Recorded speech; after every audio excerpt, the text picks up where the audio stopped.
Negative spirit guides. Spirit guides that are no longer in service to you, right? So we want you to be working towards your higher calling, your soul calling, living a life that you want to experience that is connected to who you are at soul level. And we want guides that facilitate that.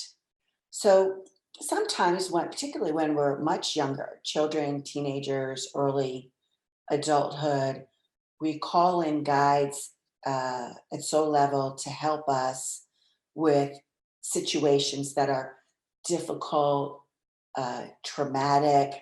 And it could even be an emergency situation, but those guides usually come and go.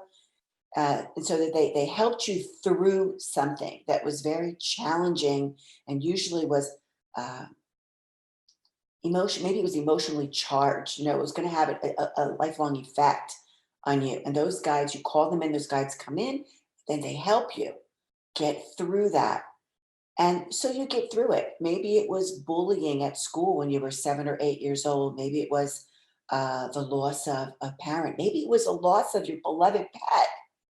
I mean, you think about when you were 6 or 8 years old, the things that would really traumatize you. Adults would be like roll their eyeballs at, but in your young world, that was really important, really important. So guides come in, they help you get through that, and they would run they have a particular energy that helps you get through that. So let's say it was bullying, and they're constantly helping you manage that or to disconnect from the bullying that was happening to you. Let's just say, use that as the example here. You're being bullied. And so they help you get through that period. And they could do that in a variety of different ways. Everything from, helping to inspire your parents to take you to another school, to helping the principal discipline, kids that were bullying, to your beginning to have more self-confidence and a higher level of self-esteem that you can actually stand up to the bully and not, not take it or be able to extinguish the bullying in a way that isn't harmful to you or the other person, right? So there's lots of ways that might have an ending. The issue is this, that after it's ended and it's no longer a problem for you, the spirit guide, if it wasn't released, it remains.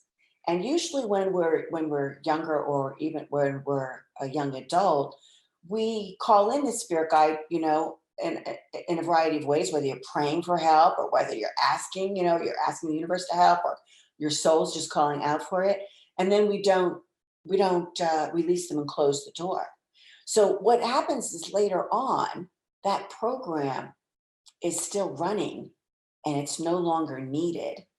And then it can actually manifest uh, blocks and restrictions to you uh, that sort of take you out of alignment with your soul. And so, for example, if they're running a program of getting rid of, deterring, or getting rid of, or helping you manage bullying, you might already have that solved. You already have a lot of confidence. You already have a lot of self-esteem, and the spirit guide is sort of piling on the need for more confidence and more self-esteem. So that might manifest itself later in your life as issues of maybe unworthiness, because there's something that's running a program that says you still need confidence and still need self-esteem. So your reaction to that might be, oh, I don't have self-esteem. I need more, or I'm not worthy, and then you begin to draw to you. You might continue to draw to you people with bullying personalities because you're still running, this program, shall we call it, that the spirit guide's trying to help you with to squash the bullying that had occurred to you, right? Another one might be you had just calling a spirit guide for helping with an abusive relationship, emotional, mental, physical relationship. And then when they're no longer needed, they're still running that program of resolution.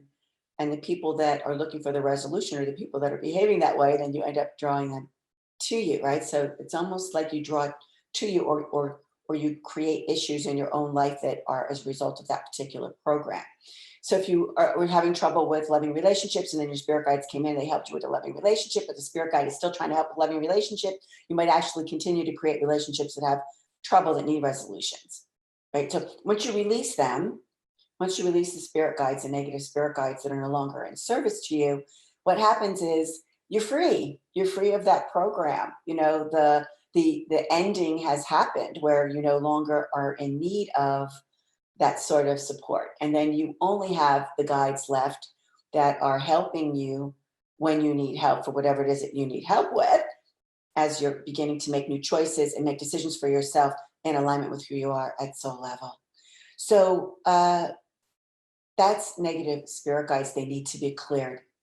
And you can if you have knowledge of that, you can release them by request and by intention to release. If you're not aware of it, a good way to figure that out is a couple of ways. I'm also a Reiki master. I do a lot of distant Reiki, meaning I can do Reiki sessions no matter where you are in the world and explain what's happening. And in the Reiki circle, because I was an intuitive before I was a Reiki master, I have the ability to see more than just the energy in the body. I can see where it's coming from. I can call in guides. I can also do mediumship in there. I do clearings, and I can see where it comes from past lives, right? So that's a way. The other way is in the Akashic records, where I would go into the Akashic records and I just take a look at who the spirit guides are in your soul profile that are in your record, and whether or not they are positive and need to remain, or whether they're negative and they really need to be released. So that would be an example of how that can be resolved, negative spirit guides, because they still have an effect. They just have they're having a negative effect. They're taking you out of alignment.